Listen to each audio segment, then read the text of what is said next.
Good afternoon, and wherever you are in this wide, wonderful, beautiful world, you are very welcome to the Soft and System Size to Sales. And every week we look at lots of different areas of sales leadership, buyer journeys, technology, and lots of other different areas around that. And I have my good friend Shay, who's on my right. And today is a really interesting topic because we're going to take it out of the topic of ourselves and we're going to have a look at why the buyer's journey is important and all the areas about them rather than us. Please put any questions that you might have along the way. It'd be so important to listen to what you have to say as well.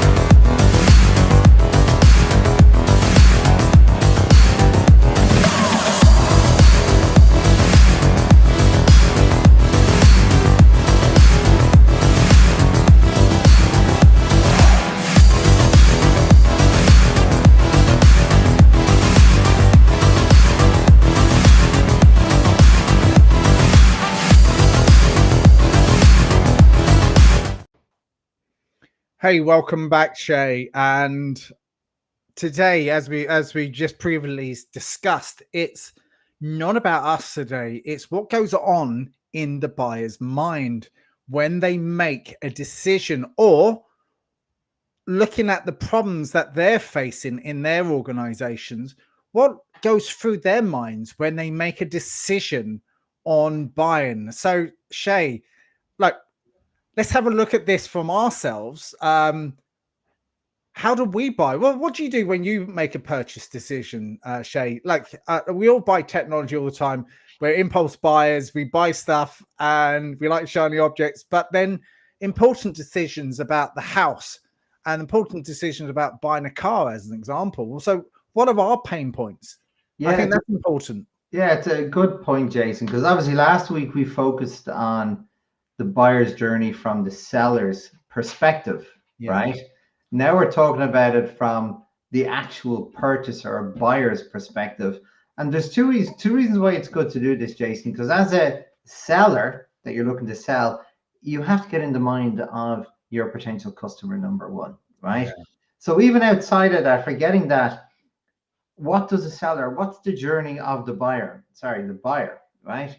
Well, as you said, Jason, if you're making a decision on something, right, the first thing is there's multiple phases that you go through, right? And there's multiple ways to craft this, Jason. I know Mhm. we talked about this many times, right? We talk about three different phases where they'll go through. Well, they become aware that they have to do something.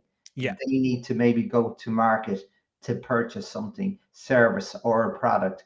Just like you're buying a house or a new car, Jason. You're Mhm. buying, your car breaks down, it's going to cost too much to repair. You become aware you need to buy a new car, Yep. right? So there's this awareness phase that you have to get around. So you're going then to really understand what it is that you need to do. You really have Mhm. to become hyper aware of that, Jason. And then as that develops, you're then going to look at all the different options, right? The Mhm. considerations. So you're going to consider all the different variables that you need to take into consideration. And then what are all the different or where are all the different areas you can look for companies or whoever to solve those pain points for you. And then once you do that process, then it becomes to the decision, right? So there's a journey that the buyer has to go along. Mm. It's quite calculated, Jason. Like people are very calculated. And I always talk about in this world, like the customer can potentially know more about your product than you do, right? So it's very important that you understand that they're going to do their research. They're going to do their research. They're going to intimately know because it's now a pain point for them. They're going to get up close and personal with that, Jason. Mm. So they're going to know the nitty gritty. And then it becomes and even just reverting back to the seller for a second, you have to understand that and know, well, what is my role in this? How do I bring them on that journey? and to do it ethically and integrity, Mhm. and honestly. Yeah, and I think the honest approach is absolutely the best, because we know that from my perspective, when I do buy, I will do my due diligence. I will research the market like hell, and then I will educate myself in the best way that I can about the car that I'm going to buy.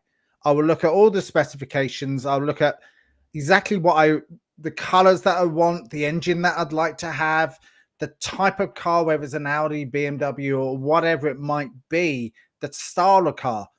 And then I need to go and find the agents that sell.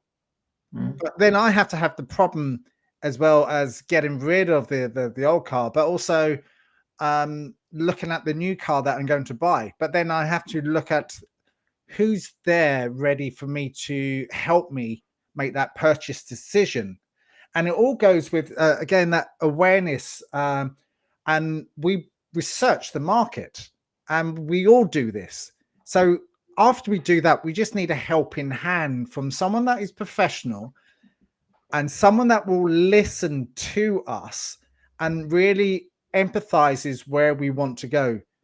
And obviously, the best people out there, from even from when I'm ready to buy, they make some really good questions about.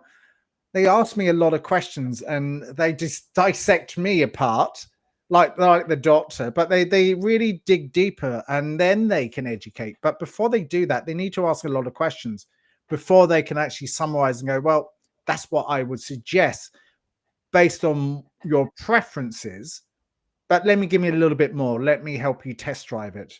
So, yeah, the prospect will design the purchase solutions in this day and this age of digital. It's just so easy to do our due diligence in advance of even getting close to a salesperson. And I think, according to a lot of research, it's up to about 50% now. Whereas probably 20 years ago, it would have been a brochure and it would have been something else like that or whatever. So the salesperson would probably give you all the information before. Now it's you're a little bit further up the line with everything. Yeah. Lots of considerations for the buyer.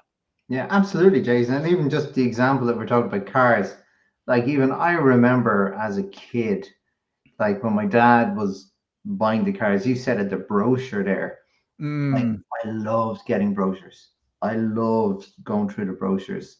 That was the thing, and they were so amazing back then. I don't even know if they do brochures anymore, Jason, because it's not what's important anymore. yeah. It's all about the experience, right? Brochure is just a pamphlet, Yep. right?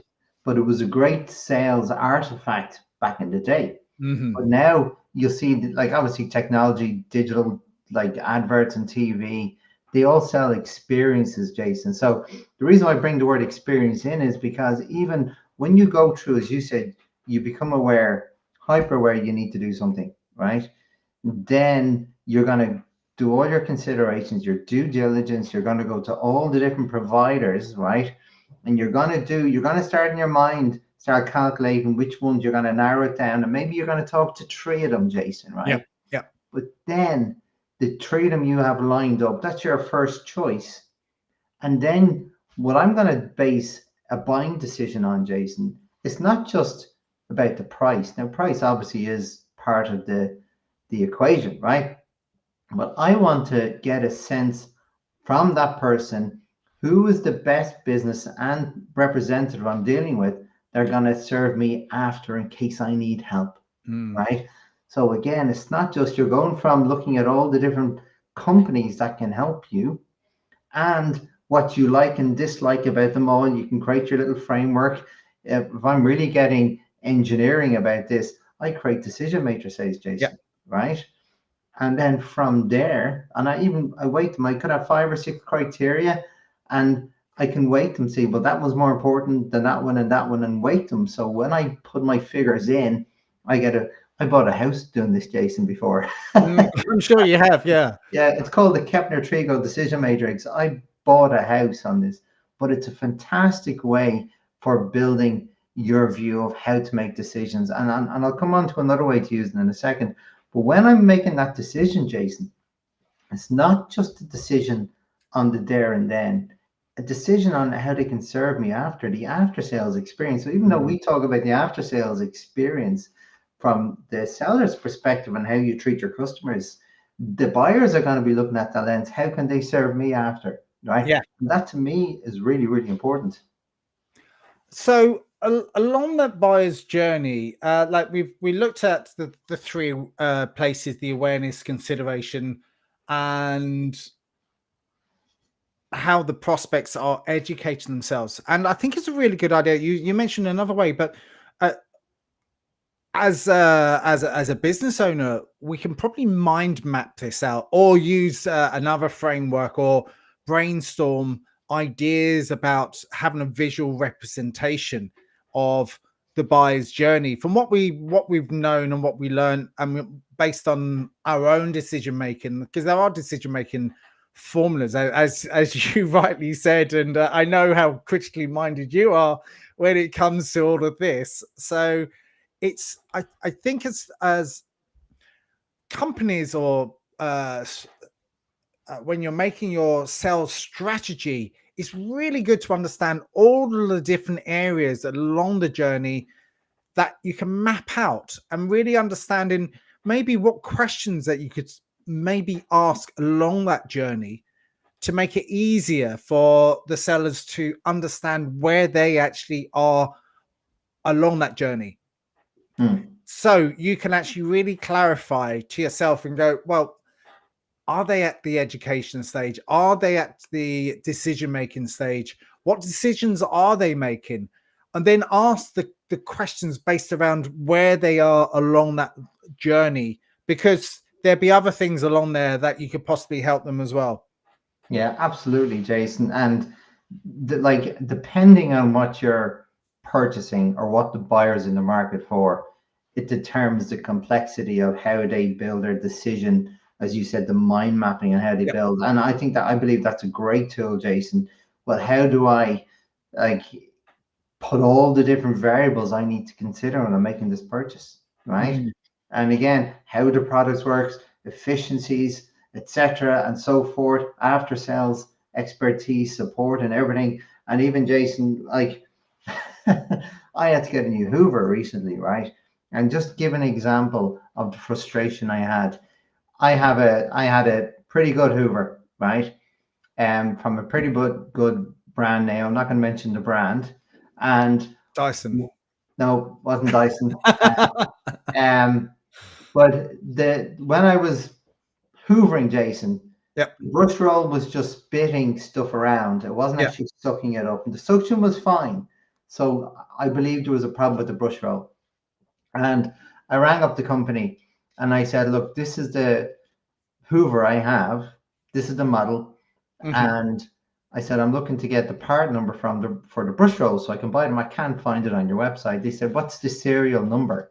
And I said, the serial number has been marked off. It was one of those you put into a port and it Okay. charges itself, right? But where the label was with the serial number was right at the back, and the label serial number had rubbed off, right? And he said to me he couldn't help me unless he had the serial number. And I said, look, you've only got one or two model types of this because I know I've been researching this. This Yeah. has taken a lot of time. Send me all the part numbers for the brush rolls. I'll figure it out myself. Oh, I can't do that. Right. And I said, you're joking me. Right. And he wouldn't. And I had no idea. He didn't help me at all. But I'm lucky he didn't, Jason, because then the motor broke. Right. So I would have been a waste of money and a waste of time. Guess what? Was I going to go buy back another Hoover from that No, company? No. absolutely not. Right. And then I bought a Dyson. Right. And Jason, I bought a Dyson. It actually wasn't a Dyson. It was this Dyson equivalent to Yeah. Samsung. But the reason why I'm telling you this story, all my variables I put together, what I wanted, and I was laughing at myself that I wanted the one with the biggest suction power, right? And the Samsung had the best suction power, so I bought the Samsung. And you know what I do? I keep it on the lowest setting, Jason, right? which is hilarious because I bought it because it has the highest suction power and I'm only using a quarter of it, right?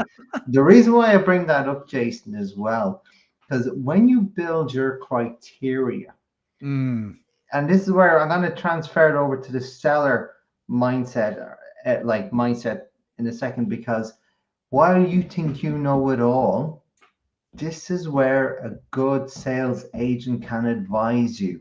So mm, I didn't need the highest power, even though I thought it was a good thing to have, right? So again, when the buyer is building that journey, that buyer is going to be engaging with all the different sellers. It's really important for that seller to give the best, honest, authentic advice because that will come across. If I had a seller telling me I didn't really need that, I would have listened to them, Jason. You know, mm. but I'm very happy to Uber. Don't get me wrong, but I may have chosen something different because what I thought was important wasn't actually because I'm not the expert in Ubers. Yeah. So from what you've just said, it's you've gone through the whole challenging experience of having a product. So that's where your problem was, Mhm. and you try to get it over the line and speak to your supplier that you had. They couldn't satisfy the challenges, so you went elsewhere to look for another product. Mm. And that's all part and parcel of it. It's active listening on the basis of the salesperson, the organization that you're connecting with. As long as they can hear and really understand all of your challenges, and then package it back to them in a really productive way, exactly like I've done with yourself there, because I've really listened intently to what you've actually said and really understand your challenge and the problem. And that's one of the considerations when dealing with new people and new clients and new customers. And that's probably one of their decision making metrics of excellent. They really understood me and they really understood that you have had a problem with previous uh, products, services that you've actually had, and now you've listened, and then let's look at how we can overcome these challenges that you actually got. So again, you're a little bit along the map that that we've actually designed, Mm. and you can actually pinpoint where the next stage that you can possibly go with the mind map that we've done, or the strategy that we put into place. I think that's a really good way of doing it. So I really like that.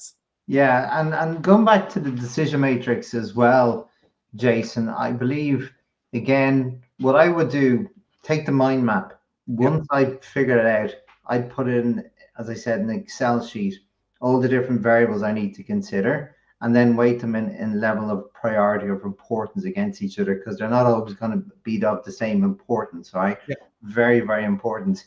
But where I also use the decision matrix as well is when I'm looking to do business with a potential customer. So I will do a customer rating or a potential customer rating because during the discovery process, Jason, I get the criteria I need. Because, like you, we've talked about this many times. Yeah. I only want to do business with people and companies I believe I can service and help, Yep. and they'll benefit from what I can offer. I want to Mhm. make sure I create that win win. So I have a decision matrix. So, how I choose customers to make sure I'm giving it the best opportunity of working out correctly. Do I always get it right? No, Jason, because Yeah. you Yeah. can't predict it. But what I do, if a new criteria comes in, I add it to my decision matrix that I hadn't considered before. And over time, it's become very robust. And it's so much so now, I don't really need to fill it out because I've worked it so well. It's all up here for me now. But it's on paper there if I ever want to train somebody else to do that, which I do with my own clients. And this is sparked in my mind. You know, you got the strategy of the customer, and they have a strategy to go to market and to speak to someone.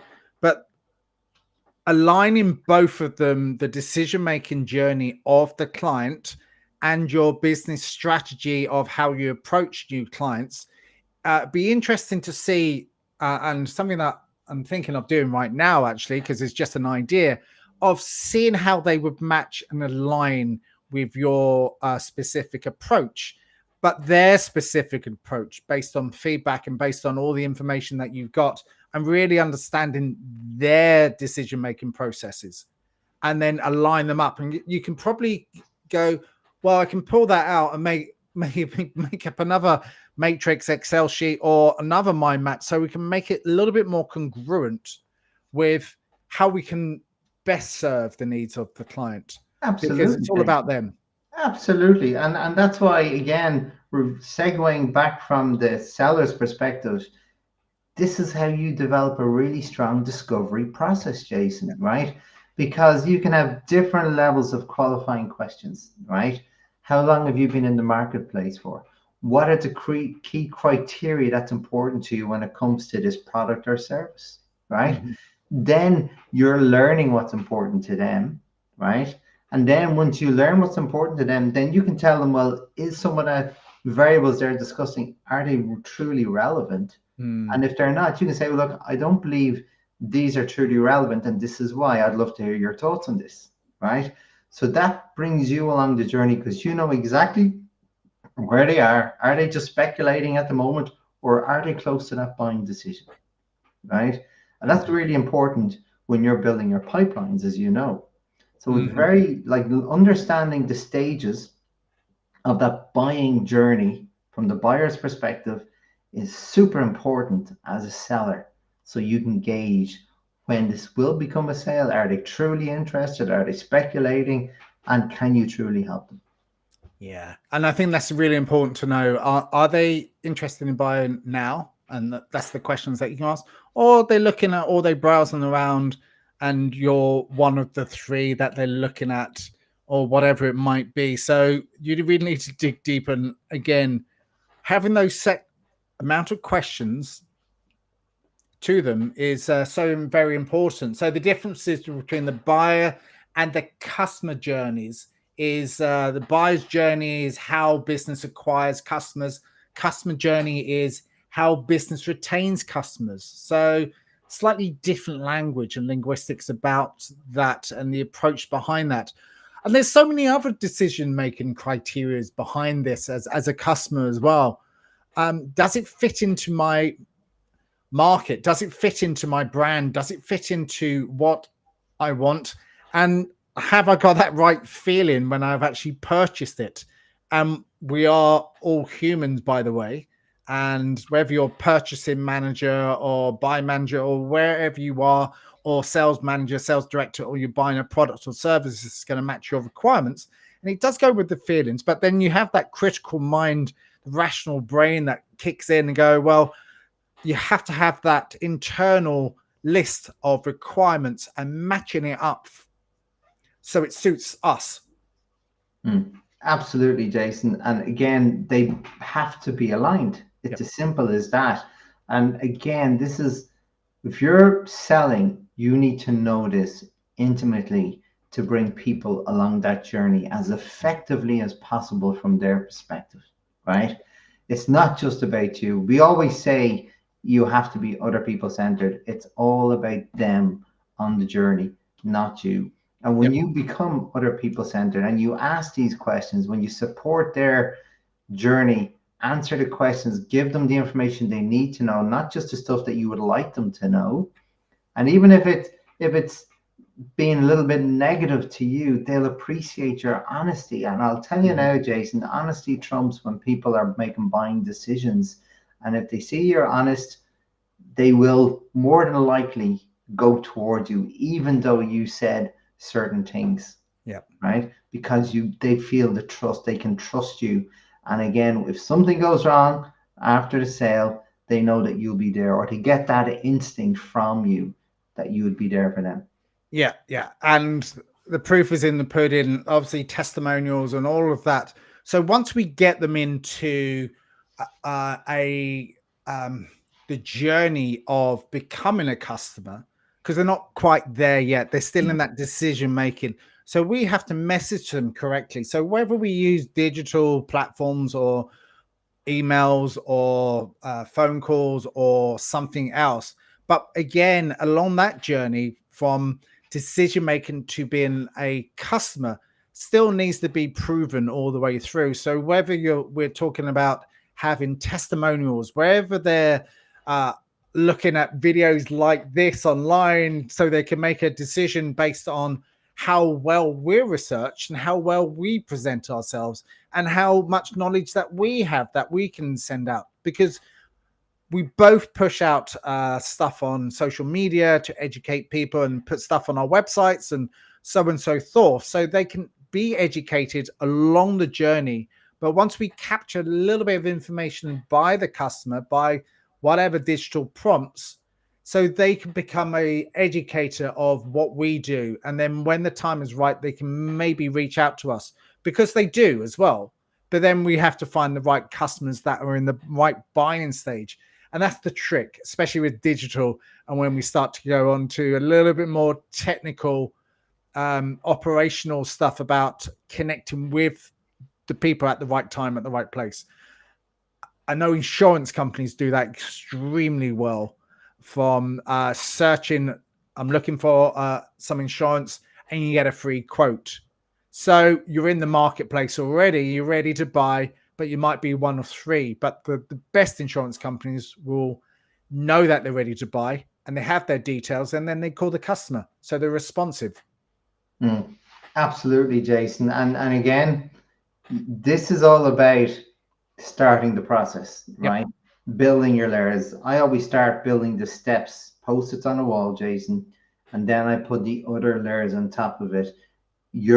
From your perspective, how do you bring the clients on the journey? Then the level from the buyer's perspective, what do they need to know, and how can you educate them so they can make buying decisions, hopefully in your favor, Mm, right?